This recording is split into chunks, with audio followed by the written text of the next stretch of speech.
What's up, legends, and welcome back to my Unmatched Strategy Guide series. Today we're going to be taking a look at Bruce Lee, who is one of my favorite heroes in the entire game, so this video will just be a little bit more fun for me to make than normal.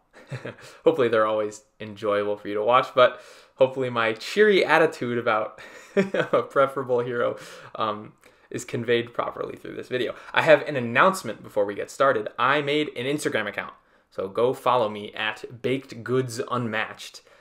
The normal username at Baked Goods was taken already, rats, and it's by someone that doesn't even really use their account, it seems like, so that's disappointing, but you might have to scroll through some other baking accounts to get to my profile, but it should be easy to identify because I still have the cow with human teeth as my profile picture because I love that image more than life itself. If you choose to follow me, which would be cool, you'll get video release announcements, memes, and other random photos. I'm not going to take it too seriously, but it should be worth your time. So go throw me a follow. And also subscribe if you haven't already. So now we can get into the actual video. Let's take a look at Bruce Lee's stats. He is a melee fighter with 14 health and a move value of 3. He does not have any sidekicks, which means he is a solo hero. We're going to get the standard script out of the way. Being move 3 is better than being move 2 because it's obvious. It's also really good for Bruce, especially because he is solo, so he's the only one on the board, so his opponent might try to run away from him, and just having that extra point of movement is really nice. He's also melee, which means that having a move value of 3 is really good for closing the gap against ranged fighters and also just other slower melee fighters that are trying to run away from your vicious hands. It's really good that Bruce is move 3. If he was move 2, he would be very bad. Bruce has 14 hero HP, which is below average. The average right now is about 15 and change. I don't think I factored in Deadpool to that average because it would just lower it artificially because Deadpool is kind of a special case, but 14 still isn't great. And because Bruce is solo, 14 is also his health pool, and it's pretty bad. The average is about 20, so you're missing about 6 points of health for your team, and it's actually the second lowest health pool in the game, only behind Deadpool, who has 10. But again, Deadpool is kind of special because, not that his deck is a joke, it's just Deadpool is a special boy. He also has healing built into his ability, so that's why his health can be so low. Bruce Lee does not have any healing, so every point of health that you lose is never coming back. And because you are solo, you don't have any sidekicks to absorb attacks from your enemy. So every time your opponent attacks you, they're going to be attacking Bruce. So any damage will go to your hero every time you get attacked, which means the maybe like 4 to 7 attacks per game that your opponent would throw at sidekicks is now going to your hero. So you'll just take damage faster than a normal hero with a sidekick or multiple sidekicks normally would. I hope that makes sense.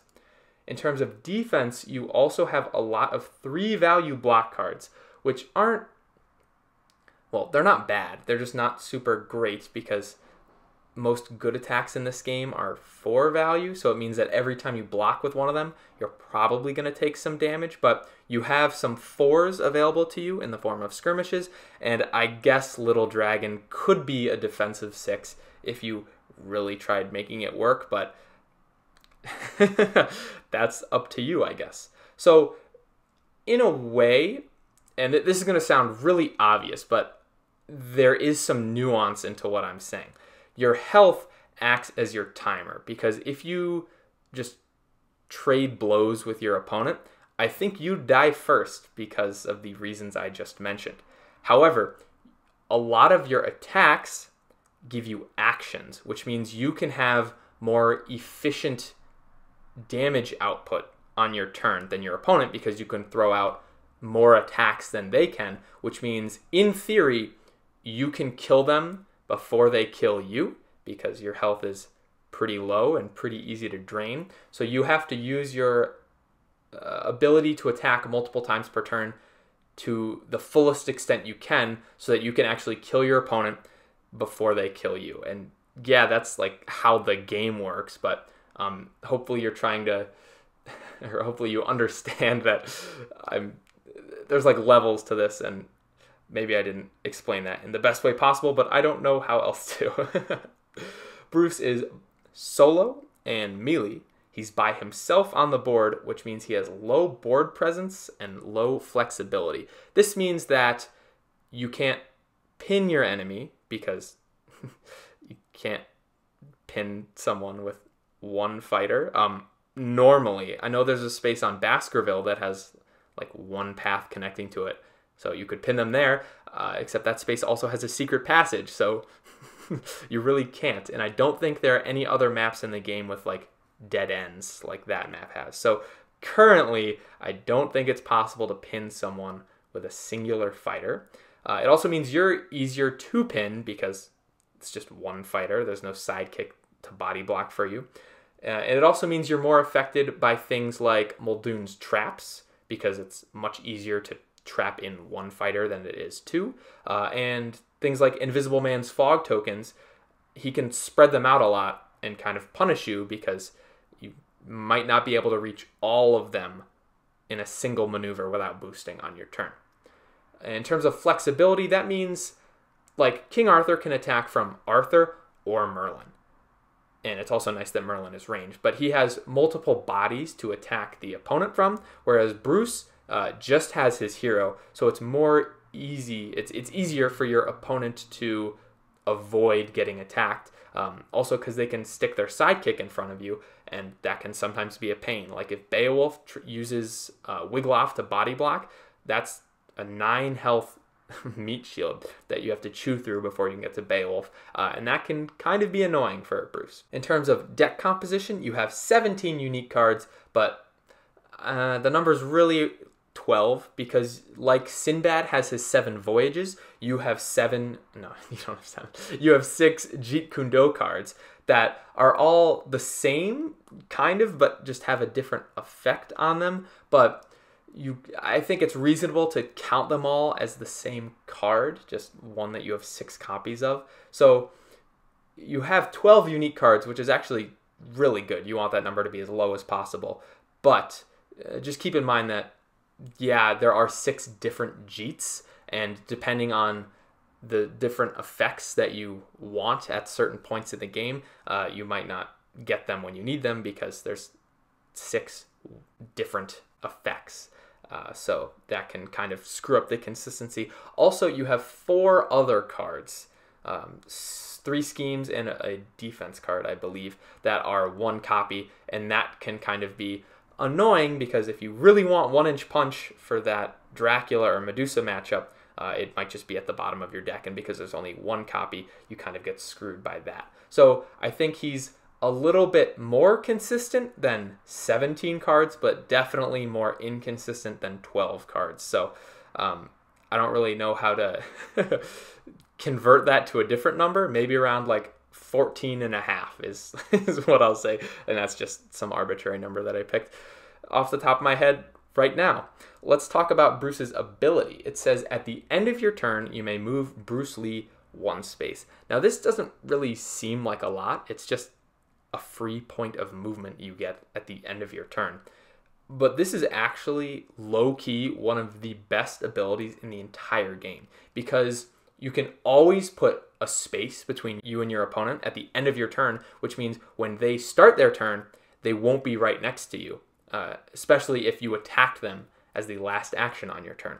This means that against melee fighters, they will never get the opportunity to double attack you unless they themselves have action gainings, because in a standard 2-action hero, they'll have to maneuver first action and then attack you second action, and because you'll never end next to them, they'll always be kiting with disadvantage, meaning they'll be ending their turn next to you if they choose to attack, and they have the standard attack pattern of not gaining additional actions. So this is really strong against melee fighters, like I've said, but especially against like earlier characters that may not have more advanced mechanics like some of the new decks coming out have. Like Little Red has Into the Woods, so Bruce Lee's ability wouldn't necessarily be super great against her because she could use that as her first action and then still double attack you. But against most melee fighters, it's just very good. And you can use it every turn for free, so you'll consistently make them have to move towards you and attack you and give you double attack opportunities, which is actually really, really good for you. Of course, it isn't as strong against ranged fighters because depending on their positioning and where they are and what zone they're in, moving one space away from them after you attack them might not get you out of their zone and they could still attack you. But in general, most fighters in this game are melee, and it'll be good against most fighters. This is comparable to Robin Hood's ability, which says after any of your fighters attack, you can move that fighter 2 spaces. So this ability is more consistent because you can use it every single turn, regardless of whether or not you attack, but it's less powerful because you move 1 space instead of 2. So you can weigh those. They're both really strong abilities because free movement is just good in a game where, especially at a high level, positioning matters a lot. So I really, really like this ability, but I could understand why people might think it's just okay because it doesn't seem like a lot, but in reality, it is. I think you should use this every turn that you attack, I guess, because if you're just double maneuvering, I guess it's an extra free space, but you might not need to use it. Like there's no point in moving yourself further away from your opponent and then next turn having to boost to reach them. But every time you attack someone, I definitely think moving away from them is valuable. And of course, there are some conditions where maybe you want to stay right next to them for some reason, but generally use this ability every time you attack and you'll never get double attacked, which is very good for someone with defensive woes, as I mentioned earlier. So before we get into his cards, I want to talk about 2 things. The first thing we're going to talk about is actions. And I'm going to use some cards from the game Dominion to illustrate this point because I think it's just... I'm trying to reach into my bag of board game knowledge. I used to be a really... I don't want to say good. Let me rephrase. I used to play Dominion a lot. I don't know if I was actually good at it, but back in the year of 2016, I would play Dominion quite frequently with my group, and I would smack some fools, same way I smack them in Unmatched, but they're not going to watch this video, so I can smack talk them all I want. So in Dominion, like Unmatched, you have a set amount of actions each turn, but there are some cards that can give you more actions. So in Unmatched, you have 2 actions every turn, and in Dominion, you only have 1. As you can see on the screen, there are some cards that give you additional actions, and I just want to clarify what these different types of cards are. So the card on the left is Smithy. It costs an action to play it, and it gives you 3 cards. So this is what's referred to as a terminal action, because if you play it just straight up, you don't get to do anything else. You don't get another action, so it effectively ends your action string. So it's called a terminal action because it basically concludes your action phase. Then there's a card like Laboratory, which draws you cards, but also gives you an action, meaning that it's technically free to play because you spend your action on it, but then it gives you another action so that effectively you still have the same amount of actions as you did before you played it. So in Dominion, in Unmatched, there are cards like this. The most obvious answer is Bruce Lee's Jeet Kune Do cards, but there's also cards like Into the Woods from Little Red's deck, and the Raptors have a lot of cards that give them actions, but anything that gives you an action after you play it is essentially free in Unmatched because you'll still have the same amount of actions as before you played it. And then there's a third type of card called a village, because in Dominion there's a bunch of villages that give you multiple actions, so you actually end up with more actions than you started with before you played that card. Cards like this don't exist in Unmatched, but I'm sure down the line we're going to see them, and they're probably going to be very powerful.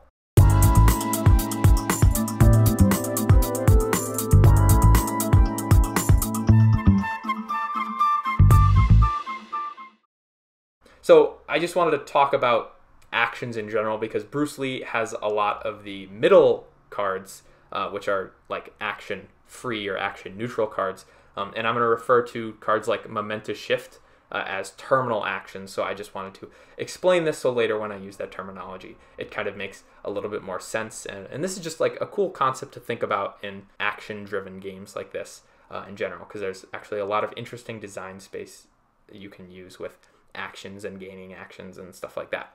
So now we're going to talk about the broad concept of Jeet Kune Do cards, because Bruce Lee has 6 of these. These are equivalent to Voyages from Sinbad's deck. They're a bunch of different cards that are similar, just have like a slightly different effect. And I really think I botched the way I talked about Sinbad's Voyages, because I should have talked about them all individually, but I kind of just like glazed over it.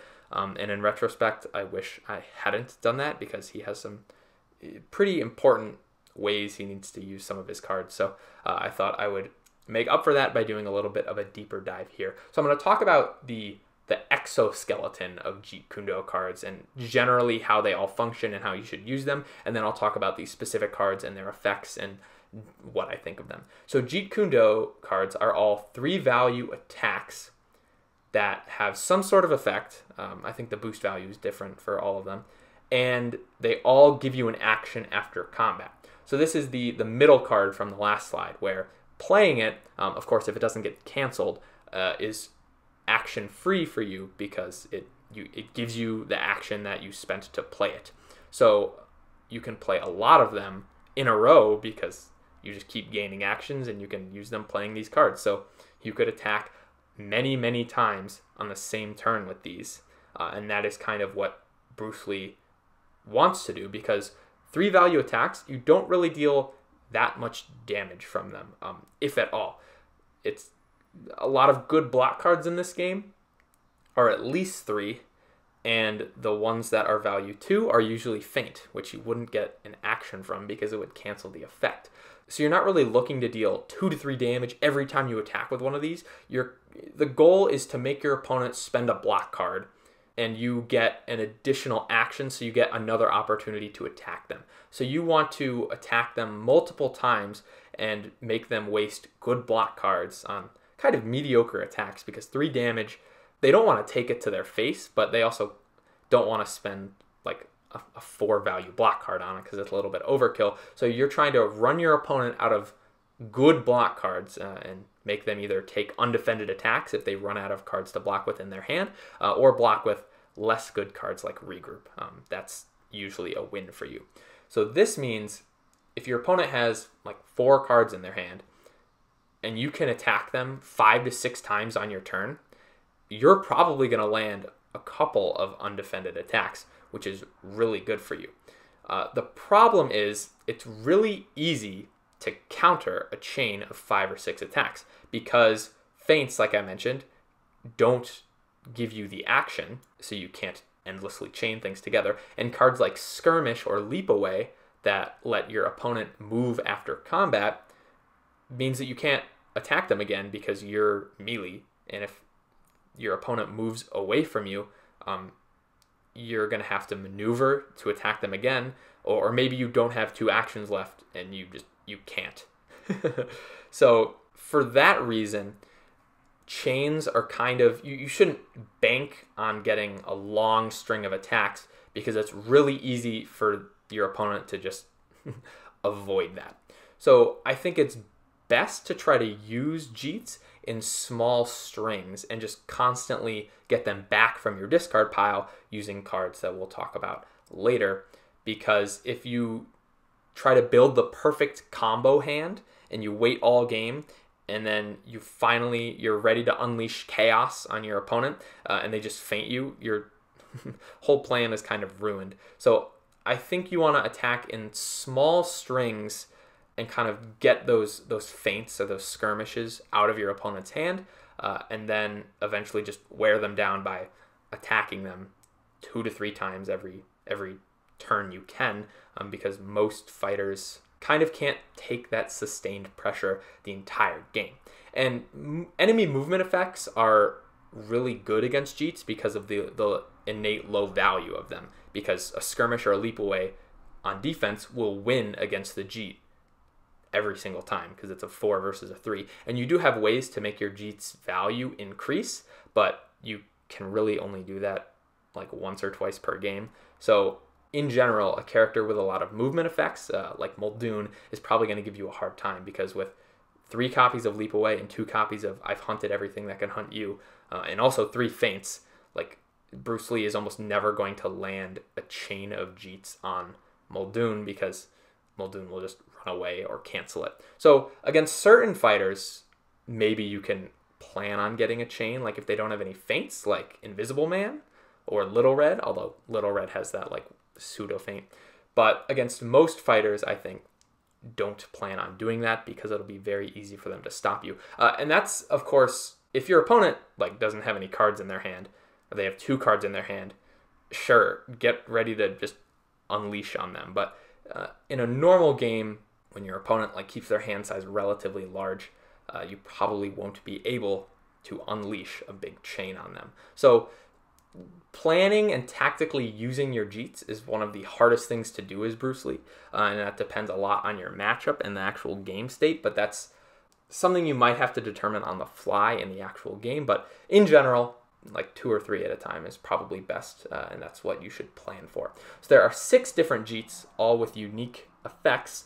The first one is Jeet Kune Do Wrist Lock. I'm not going to say like, oh, it's a Bruce Lee 3-value attack with a boost value of 2 and 1 copy, and it says after combat, draw 1 card. Gain an act. I'm not going to do that for every single card. I'm just going to say it has a boost value of 2, and it says after combat, draw a card, and I'm just going to assume that you know that they all gain an action, and they all have a value of 3.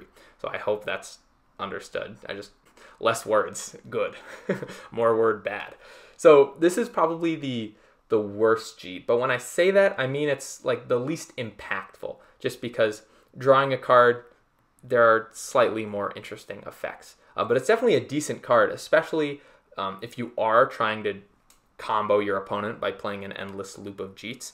Drawing a card is good because well, first the attack replaces itself in your hand, meaning that if you have a hand size of 5 and then play this, your hand size will still be 5 after the combat, whereas your opponent's hand size went down by 1 if they played a block card that didn't draw a card. So in terms of card advantage, it's decent. And Bruce Lee, he has decent card draw, but a lot of it depends on Little Dragon, and if you don't get the draw from Little Dragon, like if it gets fainted, your card draw comes from a regroup. So if you're able to play this and draw a card, that's a good thing for you, because you generally want to have a lot of cards in your hand so that your enemy is scared of you at all times. Now, if you are going to play this card, I would recommend playing it maybe first or second in the chain, so that you can draw out a feint, because you definitely want this to be feinted over some of the other Jeets. And also, it's nice if you draw the card early in your turn, so that you can actually plan out the best course of actions. Let's say you draw a Nunchaku off of this card and you have 3 more Jeets in your hand. You might want to play the Nunchaku now instead of playing this card last in the chain, drawing the Nunchaku and saying, oh, I should have done this first. So in most card games, getting as much information as you can before you decide like what action path you're going to do is generally good. So you should play this first, because it'll give you more information, another possibility, another card, or it'll get fainted and you won't really feel that bad about it because it's just a card.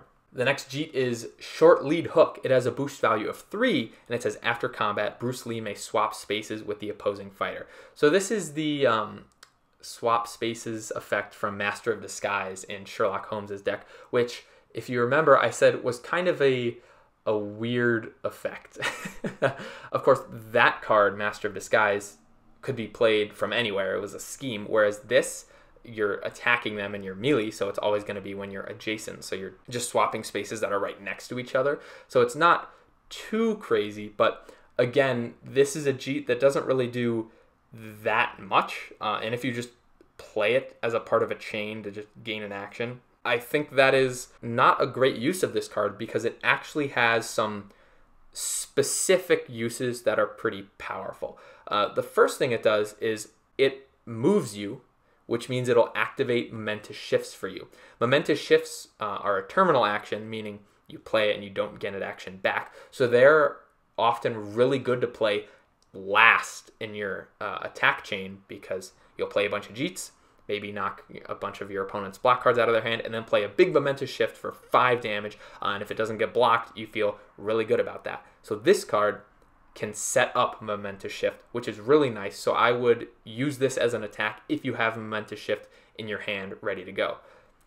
The caveat to that is it'll also activate your enemy's momentous shifts because it moves you and the opposing fighter. So if you're playing someone like Bigfoot, Arthur, Sinbad, Alice, just keep in mind that that is a possibility, because I almost never calculate defensive momentous shifts into my equation. If you remember in my first gameplay video, the over-explained video I did with Nemo, he played a defensive momentous shift as Bigfoot, and I was caught completely off guard by that. So keep in mind that that is a possibility based on your opponent's fighters. This card is also useful for escaping pins. Remember, as I said, as a solo hero, it's really easy for you to get pinned because you're just by yourself. And if you attack someone with this and swap spaces with them, that's a way for you to escape the pin. So that's pretty nice. The other thing this does is this has really good synergy with Bring It On and momentous shifts, which is something I'm going to talk about later. But just keep in mind that there's like 2.5 really good uses for this card. And even though it might look like a throwaway Jeet that doesn't do anything, I think there's a lot of potential, and you should be a little bit more mindful of how you use it because it can be used really well. The next Jeet is Corkscrew Finger Jab. Looking at that art, ouch. It has a boost value of 2, and it says after combat, deal 1 damage to the opposing fighter. So remember how I said Jeets often won't deal damage with their value because most block cards in this game are usually around 3. So that means that you're basically, if it doesn't get feinted, you're guaranteed to deal 1 damage to the opponent, which is nice because every health point matters. Every point of damage you can deal to your opponent gets you closer to winning the game. So even though it's only 1 damage, it's not that much. It's still like half the damage of a card called Counterpunch, which has a kind of similar effect. It's after combat, deal 2 damage to the opposing fighter. So 1 damage, nothing to scoff at. And it's pretty much a guaranteed kill against 1 health sidekicks because after combat, they'll take 1 damage if they don't play a cancel. And if they do play a cancel, most of the cancels in this game right now are feints, which this would deal 1 damage over. So it might be nice if your 1-inch punch doesn't show up and you need something to deal with 1 health sidekicks. So this is a pretty decent card for that. It's also nice because it works regardless of adjacency. Some cards like Wily Fighting say after combat, if you are adjacent to the opposing fighter, deal 1 damage to them or something like that. That's not the actual wording of Wily Fighting. I just used that as an example. This means that if your opponent plays something like a skirmish, their after combat effect will trigger first and they'll move away from you or they'll move you. But your damage will still go through because it just says deal 1 damage to the opposing fighter. It doesn't say if you're still adjacent or not. So this works regardless of whether or not your opponent is still next to you after the combat or not, which is nice. So overall, 1 damage, it's not like crucial to your game plan or anything. This isn't a super strong Jeet, but it's definitely decent. The next Jeet is Downward Sidekick. It has a boost value of 2, and it says after combat, your opponent discards 1 random card. So random discards are really good. Depending on who your opponent is playing as, some heroes have 1 to 2 cards that they absolutely need for their game plan. And if they just randomly discard it from their hand, like if you take Jekyll's Forever Hide or Dracula's Beast Form, that feels really good for you. It's a lot better than just a normal discard where your opponent gets to choose what they discard because they'll just discard a regroup and you'll feel just okay about that. So random discards are really nice. So you really don't want this to get feinted because you could take some really good cards from your opponent. It's also really good if your opponent has a relatively low amount of cards in their hand, because then if you take one of their last block cards from them, that opens up the door for the other Jeets you play this turn to maybe land undefended or not. So I think you should play this relatively early in the chain so that you have the potential to do something like that and take maybe a card they were going to rely on to block for them that turn from them. But don't play it too early where it could get feinted. So like play your wrist lock first and maybe get your card draw feinted and then play this and see if you can take something else from this.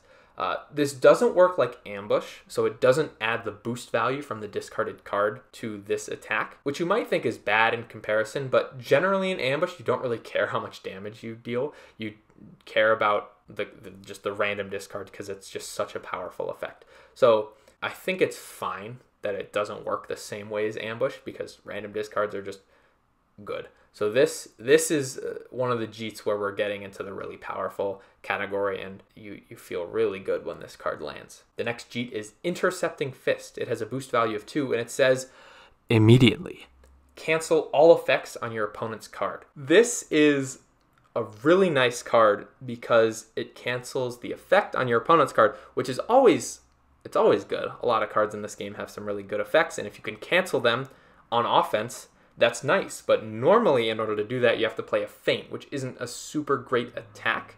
So this is really good for cards like Look Into My Eyes or Looking Glass, which are effect-based defense cards that are kind of bad when they don't get the effect off. So this is really nice. Feints, however, will still trigger first. So the feint will cancel your action gain and the immediately effect on your card, but that won't really matter that much in the case of feint because there really wasn't something to cancel to begin with. So this is a really good card against the move effects that can be so horrible for your Jeet chain plans like Skirmish and Leap Away because you just cancel the effect and they don't get to move away. So you won't deal damage with this attack against that, but maybe they just wasted the best block card in their hand and the effect got canceled and now they're left with regroups to defend the rest of your Jeets. That's like the ideal situation for this card to use. So this might be a good card to play first in the chain if you don't think your opponent has a feint. Maybe if you think they're going to play their best block card first, you play this first. But I think this could also work as a nice like second attack as well, because maybe you play wrist lock first to draw out the feint, or you play regroup first to draw out the feint, and then play this to get their good block card.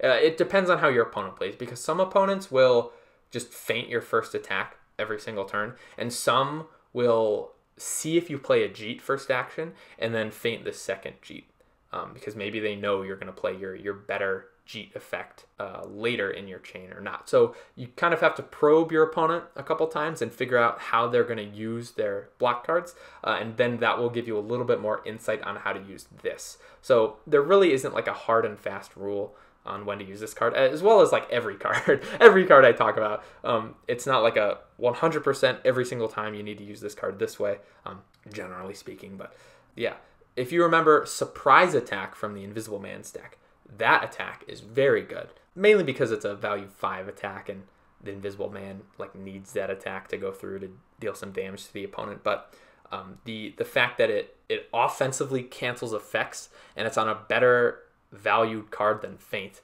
is really powerful, and that's what this card does. So it's very good in that regard. And the last Jeet Kune Do card is High Straight Lead. It has a boost value of 3, and it says, during combat, if either fighter started the turn in a different space, the value of this card is 5 instead.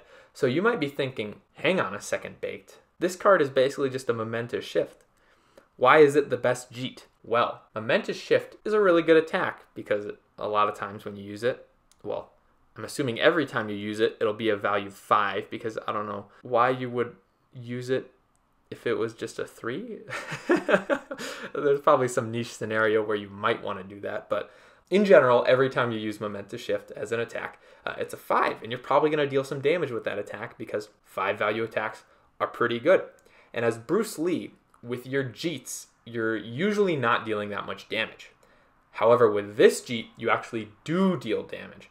And like I said, you kind of want to use your other Jeets to set up your like good Jeets, the random discard one or this one, because then after your opponent wastes their cancels or their good block cards, you hit them with the random discard, which is a really nice effect, or you hit them with this, which can be a lot of damage. This is also good against skirmishes and leapaways because this will be a 5 and it'll hit over the 4. So your opponent won't be able to move away after combat and you'll still be able to attack them, which is really nice. Also, if you play the card Nunchaku, which we'll get to in a while. This will be a 6 or a 7, I guess, if you stack it twice, you mad lad.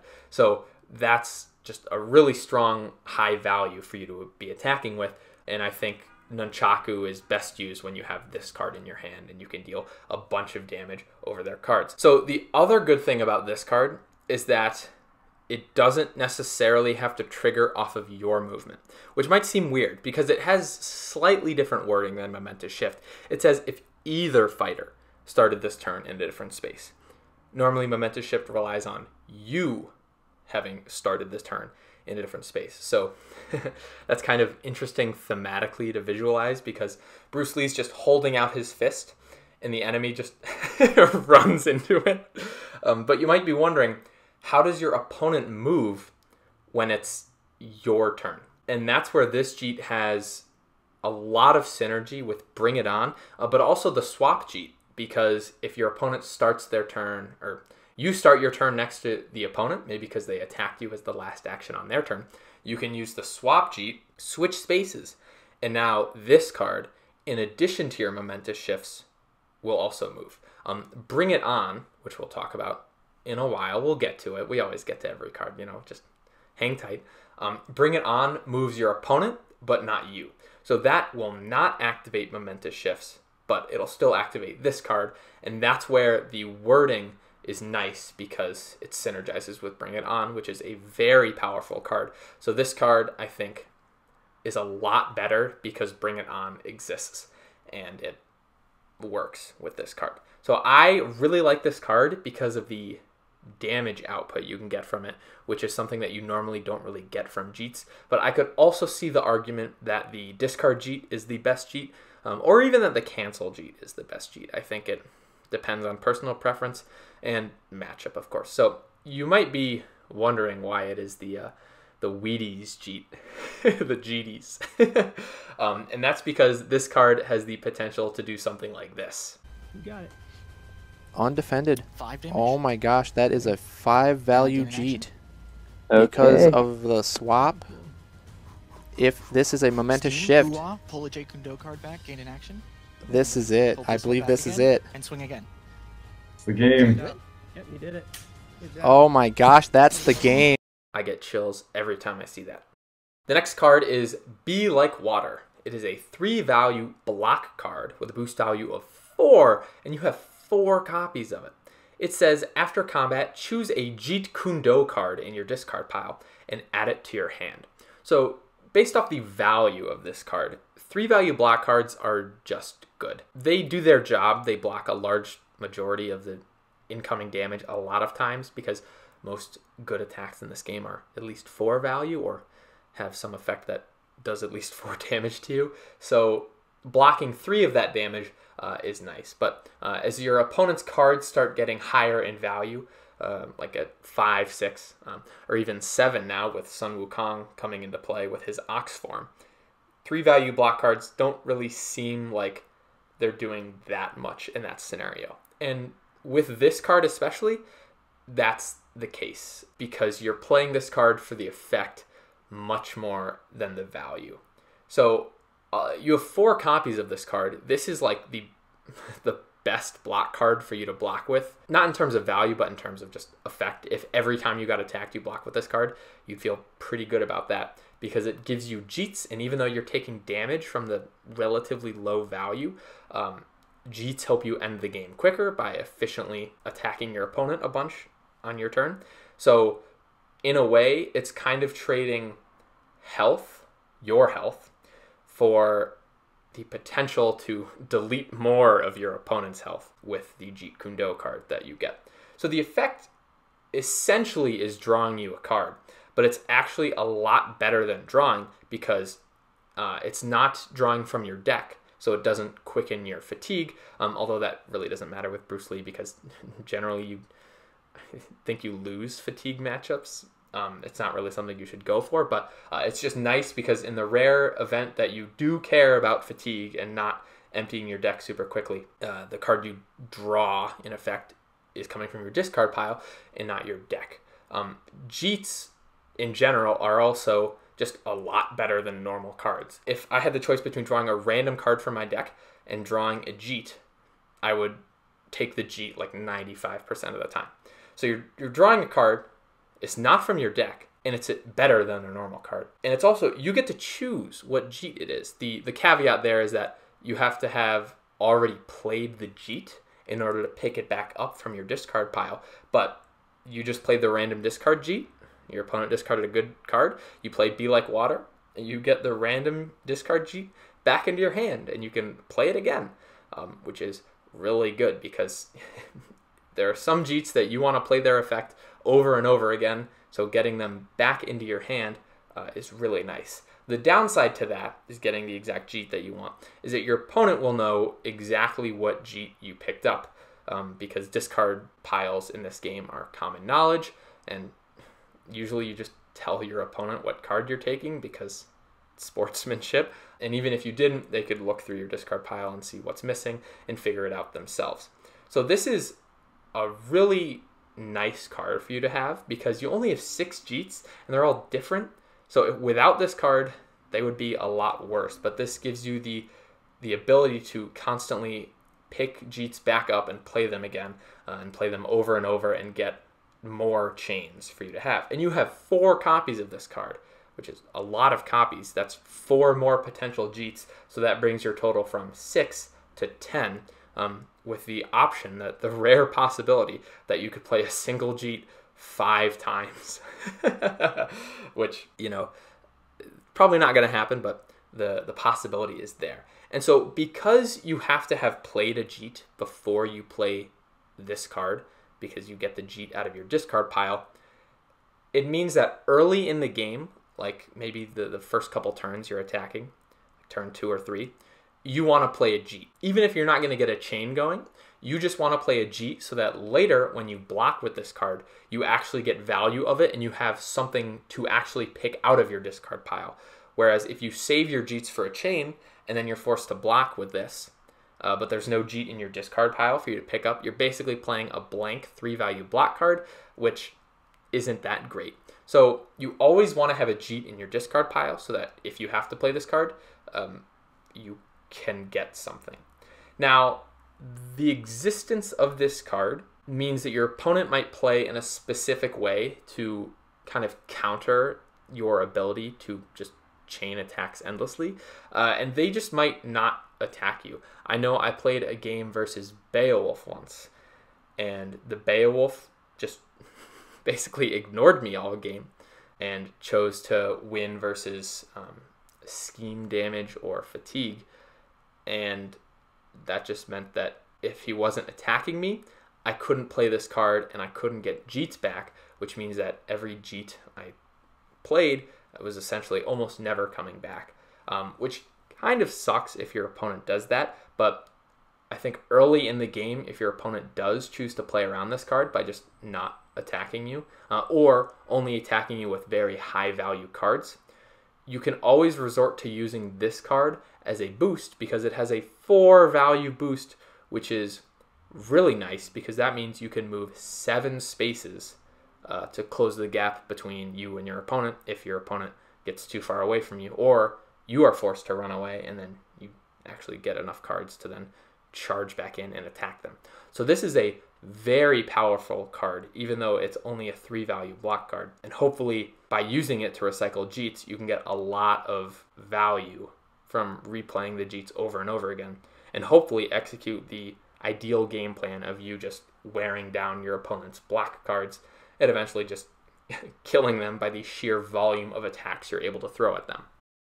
So if you are a long-time viewer of this channel, you will know that I go in a specific order when I make my videos. I do all the attack cards first, then the blue cards, then the purple cards, and then the yellow cards. But we're actually going to go a little bit out of order today because it just makes sense to talk about this card right after talking about Be Like Water. So this card is... I hope I said that right. It is a scheme with a boost value of 3 and 1 copy. It says, choose a Jeet Kune Do card in your discard pile and add it to your hand. Gain 1 action. So this effect is essentially the same effect that is on Be Like Water, except this card is a scheme, so you play it on your turn, whereas Be Like Water is a block card, so you play it on your opponent's turn. And picking up a Jeet from your discard pile, a Jeet that you choose, is good for the same reasons that I literally just explained. However, this card being a scheme, you play it on your turn, so it's one of your actions. However, the last line of the card text says gain 1 action. So you're essentially playing this card for free to swap it in your hand with a Jeet from your discard pile. You put this in your discard pile and put that Jeet in your hand.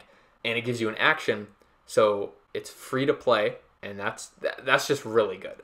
Hopefully it's very obvious why that's good. But it allows you to do some crazy things like play the same Jeet twice in one turn, which is really nice if you want to deal a lot of damage to your opponent with high straight lead. This is a momentous Steam, shift. pull a Jeet Kune Do card back, gain an action. This is it. I believe this is it. Or you want to discard multiple cards with downward sidekick. The flexibility from you playing it on your turn and it not costing an action is just really nice because it allows you to either start a Jeet chain with a preferred Jeet or maybe extend the chain by playing another Jeet or the same Jeet twice. Just like Be Like Water, your opponent will know what Jeet you choose, but sometimes that doesn't matter. And the really good thing about this card is that your opponent can't play around it. Your opponent can choose not to attack you so that you don't get to play Be Like Water, but because this is a scheme, you get to play it on your turn, so you will always have at least one Jeet that you can play twice, and this brings the total amount of Jeets you could play during a single game up to 11, with the 6 original Jeets, 4 Be Like Waters, and 1 of this. The downside there being is that there's only 1 copy of WHAAAAAA, which means if you don't draw it, that sucks. It might just be buried in your deck, and because there's only 1 of it, it shows up when it shows up, and also you can only use it once. It might be better if there were 2 copies of this and 3 copies of Be Like Water, but defensively, your deck probably wants the 4th copy of Be Like Water, and in most games when your opponent is attacking you like a normal human being, it's fine that there's only 1 of this. This is also really useful late in the game once you've actually played all your Jeets, or most of your Jeets, because you can get your pick of all of them, and based on the certain scenario you're in, you might want one over the other, and the flexibility of being able to choose from all of them is better than early in the game when you're maybe only playing 1 or 2. So this, for the same reason like Be Like Water, you want to play your Jeets often and early and get full value out of this card. This is a really nice scheme. It's really nice that it is free to play essentially because it doesn't cost you an action. The next card is Taste of Blood. It's a 3 value block card with a boost value of 3 and 1 copy. It says after combat, if Bruce Lee has 5 or less health, draw 3 cards. Oh boy, does this man have some mean eyes. So just like Be Like Water, a 3 value block card is alright. It'll block most of the damage probably against most attacks. But it's not super good because you're usually going to take at least 1 damage when you block with this, unless of course your opponent plays a bait card like a regroup. But oftentimes they don't need to do that because you don't have a lot of block cards and you don't have a lot of good block cards. This card works very similar to how Holy Grail from King Arthur's deck works. That card says if you have 4 or less health, set your health to 8. So the health requirements on both of these cards, they're kind of, well, inconsistent for one because you can't use this when you're at 10 health. It's just a blank 3 value block card, which isn't great, and you don't get the card draw from it, which you might want. But it's also risky because if you're using this at 5 or less health, that's not a lot of damage that you're blocking. Like if you're at 2 or 3 HP, do you really want to play a 3 value block card, especially against some heroes that have 5 or 6 value attacks? They might just outright kill you by just outvaluing you. So the best case scenario for this card is when you play it exactly at 5 health. And maybe you math it out. Maybe when you're at 6 health and you think you're going to take damage from an attack, you play this. And maybe your opponent plays a 4 value attack, so you take 1 damage here at 5 health. And then you get the effect and the card draw, but maybe they play a bait attack and then you're at 6 health and you don't get the cards. So being at 5 health not a lot of health. So the timing of this card can be tricky. I think the best thing for you to do is just play it when you're at 5 health, because then you know you're going to get the effect. But at like 4, anything less than 4 is probably like kind of pushing it on risk. Like you definitely can't play this when you're at 1 health. But the other thing is you might not want the cards, because this is something that I'm going to cover in probably like the next video I release. But drawing cards at a competitive level is kind of bad, which is weird, because like in a casual setting, cards are really good. You want to maintain card advantage almost the whole game, and you'll probably just win depending on how experienced your opponent is. It's just having card advantage is really important, especially in card games like this. But drawing cards in Unmatched is bad because it puts you closer to fatigue, especially drawing a lot of cards at once. This draws you 3. That's why cards like Riches Beyond Compare from Sinbad's deck and Training from Buffy Giles's deck are kind of bad, because drawing 3 cards all at once in one action is generally a lot worse than drawing 3 cards from 3 different maneuver actions, because it rapidly speeds up your game clock before you reach fatigue. It takes a lot of cards out of your deck all at once. But like I mentioned earlier, Bruce Lee doesn't really care about fatigue, because he generally doesn't win in fatigue. And the fact that he can play multiple actions, or multiple attacks I should say, on his turn means he can efficiently kill opponents in a lot of actions, but like in less turns than it would take for his deck to run out. So he can kill people before he reaches fatigue, which is why fatigue doesn't really matter to him. And also because you probably just lose in fatigue anyway, because you don't have a lot of health. You've probably been taking a lot of damage from your 3 value block cards during the game. So for Bruce Lee, drawing 3 cards isn't as bad. Also because he wants a lot of cards in his hand at all times. Especially if he plays this when he's at a relatively full hand. He can draw up past the hand limit of 7 cards, because it's not his turn. And then if he starts his turn with 9 cards in his hand, that's going to be a pretty big Jeet chain. He's probably pretty happy about that. So I think the effect is really good for Bruce Lee, but the card it's attached to is kind of sus, just because when Bruce is at 5 or less health, the game is very soon going to be over. And I think if you aren't able to kill your opponent in the next turn, or maybe the 2 turns after when you play this card, you're probably going to lose the game. So you really need the cards you get from this to help you end the game, because you're already at a low health to begin with. So for that reason, I generally don't try to rely on this for card draw, just because 1, it might not always work because of the health requirement, and 2, you might just like lose the game by playing it, because it doesn't really block that much. You might be better off playing a skirmish, which, yeah, it's only 1 point more, but that point might matter. So I think this card is situationally great, but most of the time it's just kind of bad, because you'd rather play a Be Like Water than this. And there's only 1 copy, so you can't really like factor it into your game plan, because it just might not show up. It might show up late. It might show up early. If you draw this in your opening hand, yeah, you're going to have to use this as boosting a maneuver probably. Or like if you have a choice discard, this is a fine card to yeet out the second turn of the game, because you're probably not going to want to hold on to it the entire game until you can get the effect from it. But it's good that there's only 1 copy of this card, because like you wouldn't want 3 copies of this, because you probably would only be able to play 1 anyways because of the health requirement. And 2, I mean, you'd rather have a 4th Be Like Water than a 2nd copy of this. So all in all, this card is interesting, and it can do some really great stuff when it works, but getting it to work, very specific and very situational. So Taste of Blood, it tastes all right. I don't know that from experience. I'm not a weirdo or a vampire or Spike. Oh, I love Spike. All right, I'm getting off topic. Anyways, the next card is Little Dragon, a 2-value versatile with a boost value of 3 and 2 copies. It says, during combat, if your hand is empty, The value of this card is 6 instead. After combat, draw 2 cards. So this card looks really powerful. It could be a 6 value attack or a 6 value block that draws you 2 cards afterwards.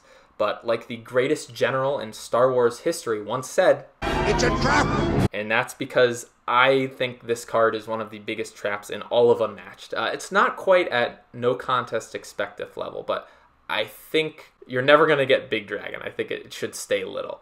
So in theory, like I said, it's potentially very powerful because it's like an Excalibur that also draws 2 cards, which would be like one of the best attacks in the game.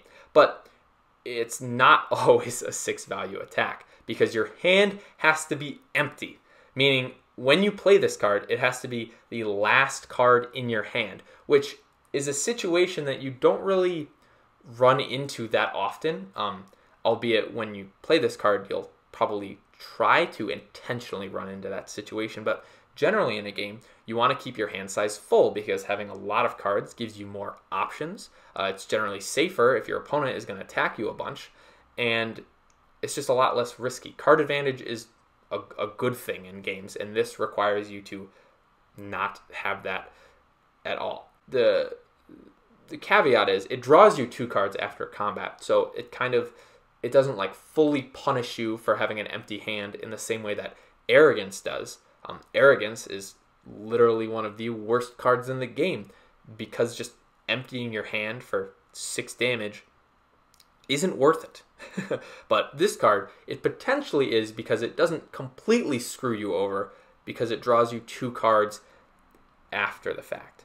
So if you're attacking with this, it's probably going to be your finisher because you don't want this to get feinted first action. Because if your hand is empty, it gets feinted. Yikes.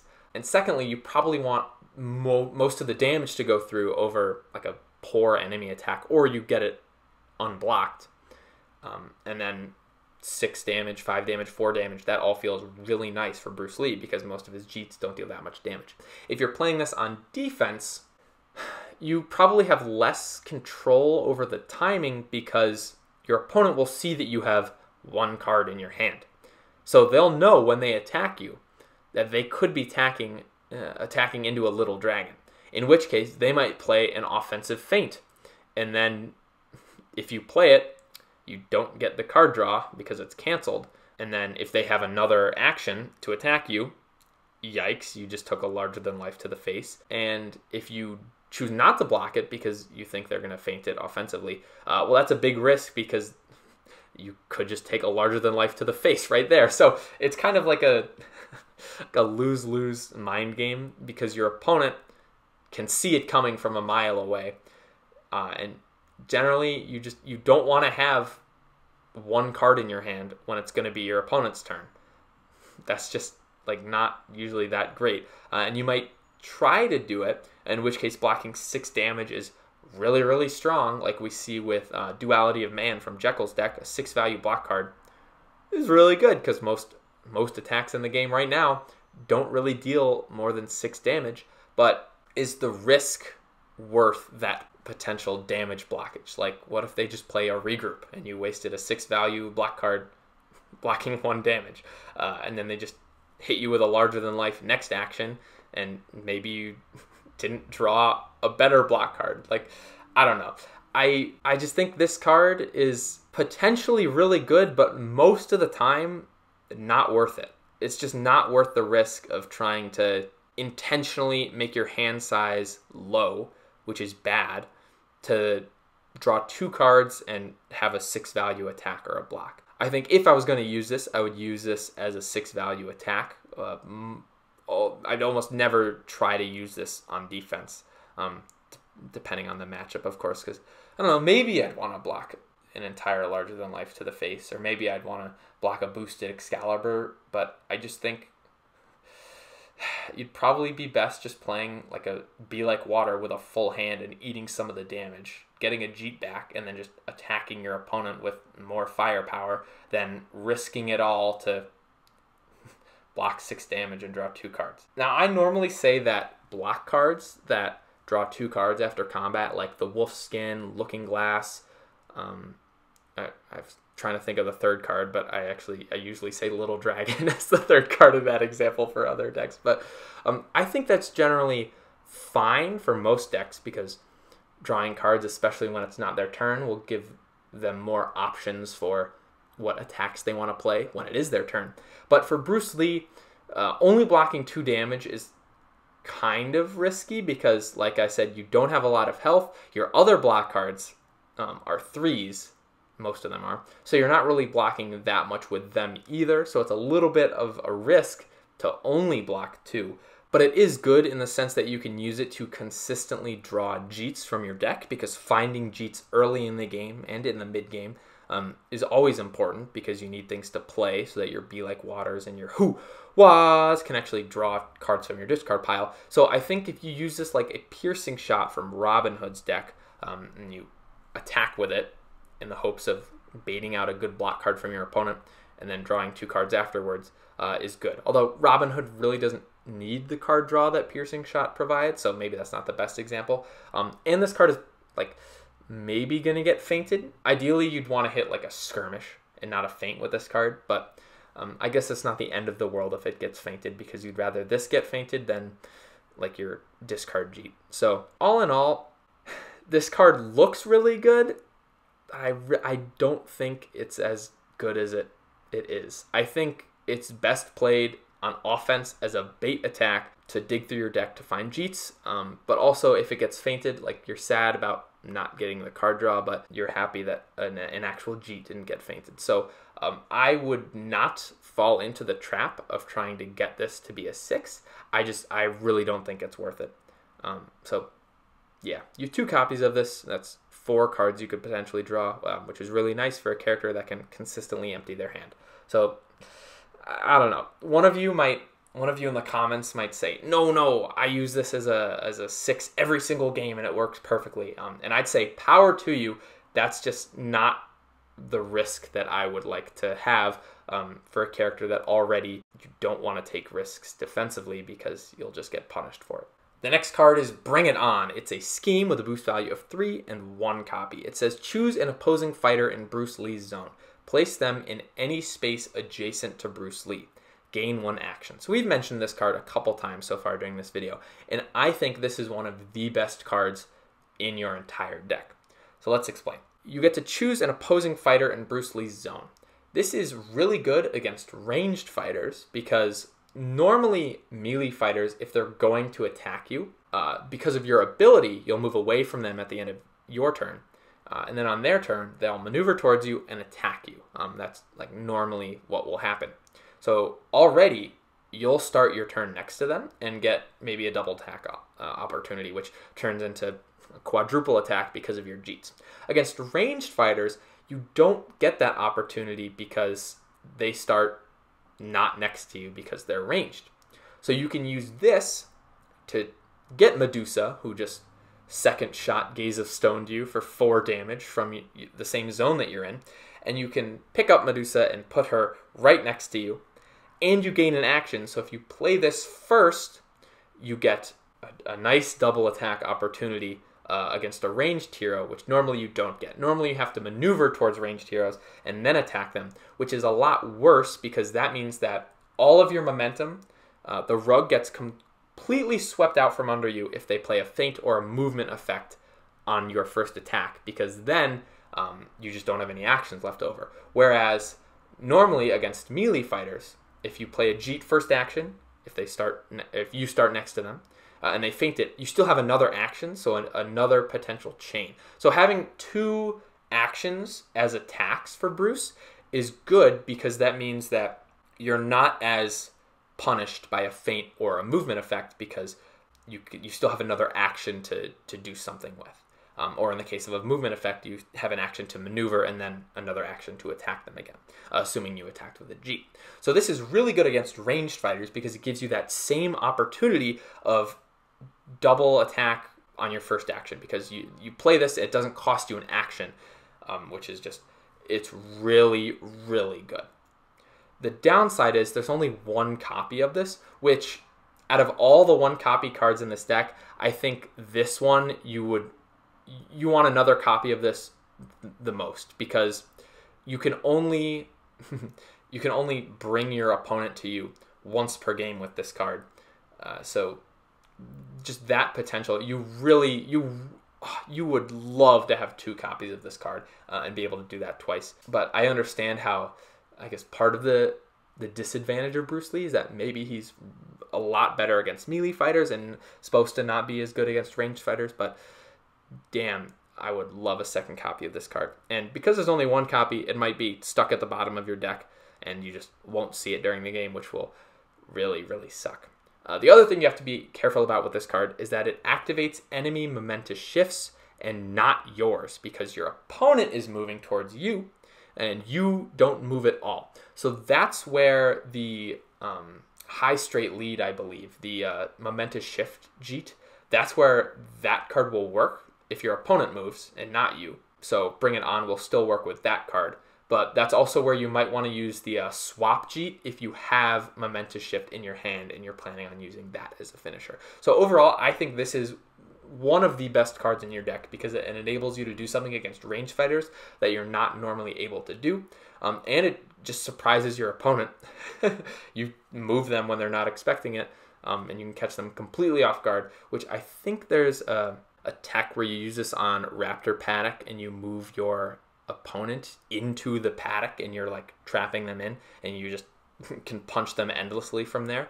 So that's another great use of this card. Overall, I love this card, which should be obvious by the way I'm raving about it. The next card is Nunchaku. It's a scheme with a boost value of 3 and 2 copies. It says all of Bruce Lee's attacks this turn are +1 value. Gain 1 action. This card is decent. It's nothing amazing, but it lets your Jeets do more damage than they normally do, which is really good because it turns them into 3 value. It turns them from 3 value attacks, into 4 value attacks, and 4 value attacks are like the standard for good attacks in this game. So your Jeets went from like block baits so that you could land something bigger during the turn to just big attacks, not like big, but like bigger attacks that now have the potential to actually like land more damage over things. This card would be like bad in any other deck because you use this, the most you could attack with, the most attacks you could do normally would be 2. However, with Bruce Lee, because you have the potential to do a lot more attacks, suddenly this goes from an extra 2 damage to maybe an extra 5 damage. And that potential is really nice. It makes momentous shifts as your finishers. It makes them into 6s, which are just really good value attacks. So there's a lot of potential with this card, and it stacks. So you could play both copies of this card on the same turn, and then all of your attacks would be +2 value, which would make your Jeets 5, your momentous shifts 7, your regroups 3. It's all about the regroup game. So you could do that, but having both of them in your hand at the same time, that's 2 out of 7 cards. And I think like if you're playing at least like 3 or 4 Jeets like you'd want to if you were stacking these, you probably like wouldn't have that many block cards in your hand. So I don't think double stacking, I don't think you should do that. I think you should probably just like play this when you have like a solid chain in your hand to maybe get a little bit more value from. And the best part of this card is it's not affected by feint. So you play this and then you play a Jeet, and your opponent, if they feint it, they're taking 2 damage instead of 1 because the effect of this card is not canceled by the Jeet being canceled by a feint.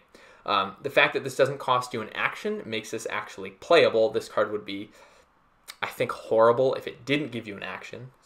Because it gives you an action, it's free to play. It doesn't cost you anything. So if your melee opponent ends right next to you, you Nunchaku first action, suddenly they're sweating. This has synergy with like every other card in your deck because it makes your attacks a lot better, and that's nice. The downside is when you play it, you're kind of holding up a big sign to your opponent that says prepare to die. My name is Indigo Montoya. And so your opponent might save their feints for when you are going to play Nunchaku. And they'll eat the extra damage they'll take from it. But it's probably worth it for them to take 2 damage, or maybe 4 damage from 2 Jeets that they feint, than to just not cancel the Jeets and let you play a bunch in a row and end up like taking more damage overall. So I think if you're planning on playing Nunchaku in front of a big Jeet attack chain, I think your opponent will be able to see it coming and will stop you from doing that. Because I think normally most opponents will save at least 1 cancel for a Nunchaku turn. So the value you'd get out of this card, I think, is a lot less than is immediately obvious, but I just think the extra damage is nice for a character whose attacks don't deal that much damage to begin with. So overall, a solid card, but I think your opponent will definitely try to limit the value you can get out of it. The next card is 1-Inch Punch. It's a scheme with a boost value of 3 and 1 copy. It says deal 2 damage to an adjacent fighter. If this defeats that fighter, return this card to your hand instead of discarding it. So 2 damage schemes are kind of standard. We see them in a lot of other decks, but I don't see this as single target damage. I see this card as a form of AoE, or area of effect damage, because this card is really, really good against heroes with multiple sidekicks, because you just play this when you're right next to one of them, you kill them, and then you get the card back in your hand, and heroes with multiple sidekicks, there's multiple of them, so you can play this card and just instantly kill all of them. This even works against the multi-health, multi-sidekicks that are coming out soon, like Yanenga's archers. They have 2 health each. This just insta-kills them, which we haven't really seen how easy it is to kill multi-health, multi-sidekicks yet, but the potential that this has, because it deals 2 damage instead of 1, is just really nice against those characters too. Against solo heroes, it's literally just 2 damage, a one-time 2 damage scheme.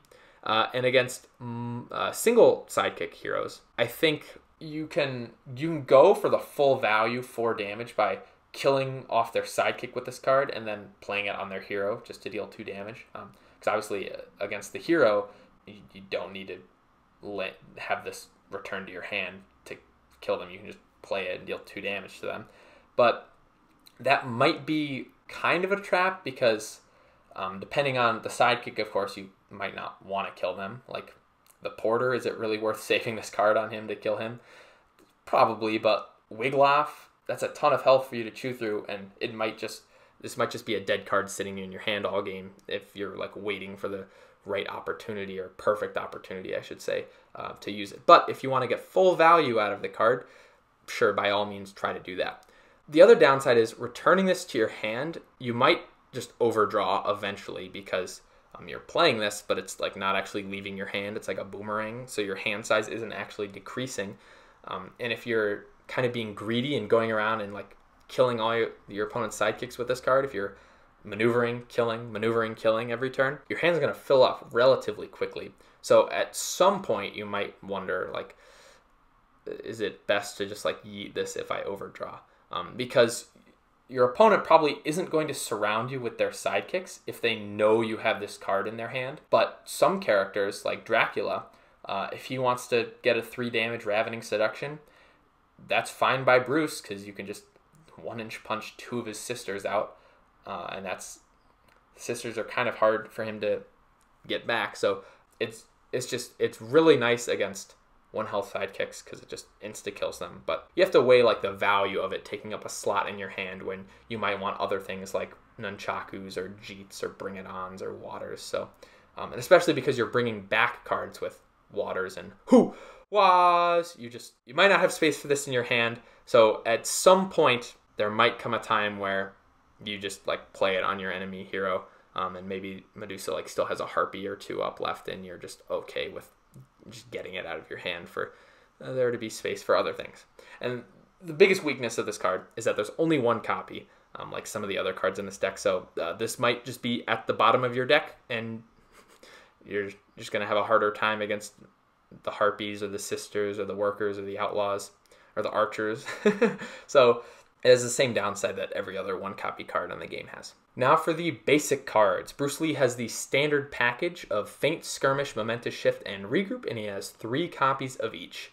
Feint is probably a little bit of a bigger risk for Bruce, in the same way that Little Dragon is, because 2 value block cards for a hero that doesn't have a lot of health to begin with, and not a lot of healing, and is probably taking damage from other cards. You have to play your feints a little bit more carefully. You have to really get good value out of the cancel effect, and if your opponent plays a high value card against that feint, that's probably going to hurt you.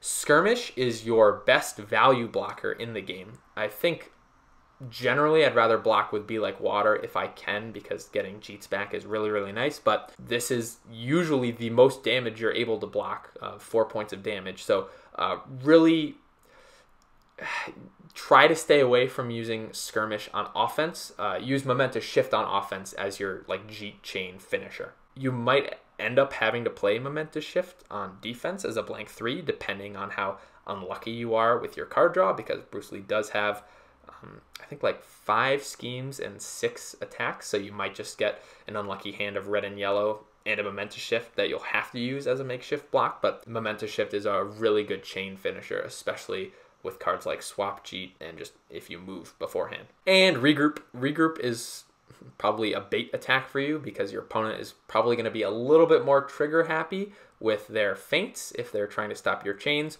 So maybe just like squeeze this in to the middle of your chain when you think your opponent is going to play a feint, or just start attacking with this and see if they just play a feint first action. It's just a godly bait attack for your deck, because if your opponent plays a Skirmish or any sort of cancel or any sort of move effect, you feel really happy that you attacked with a Regroup and not something like a Jeet. And of course the card draw is nice for a character that kind of wants a full hand at all times. So even more anti-Little Dragon synergy.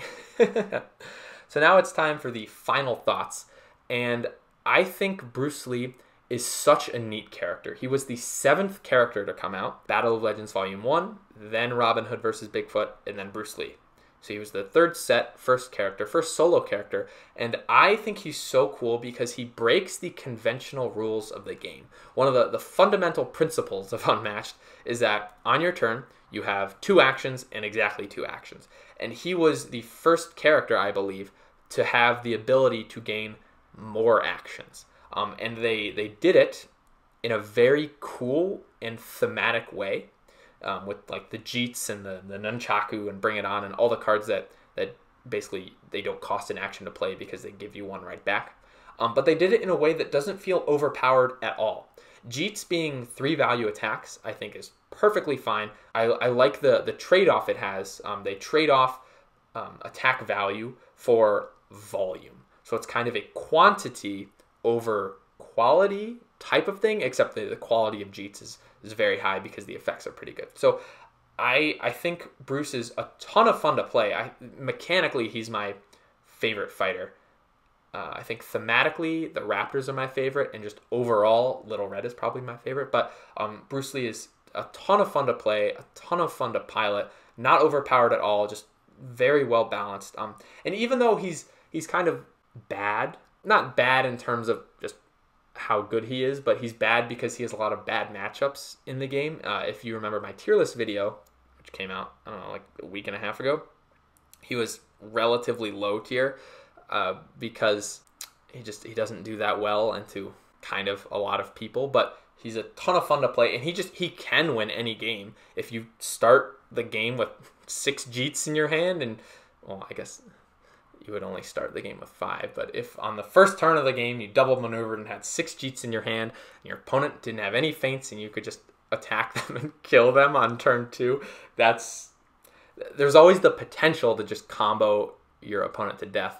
And in games like this, people love combos. I love combos because it's fun to play, it's fun to plan out, it's fun to execute. So Bruce Lee, very nice fighter in my opinion. I'd love to know your thoughts on Bruce Lee.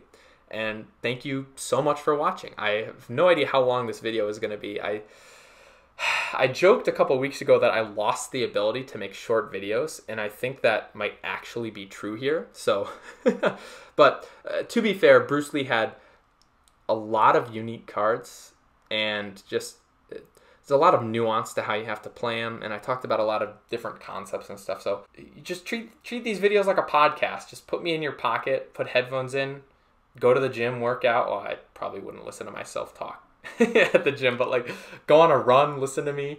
You're doing homework, you know. I guess. Yeah, I don't know how people watch these videos, but I'm sorry they're long. But if you like the depth, not sorry. So I guess sorry, not sorry.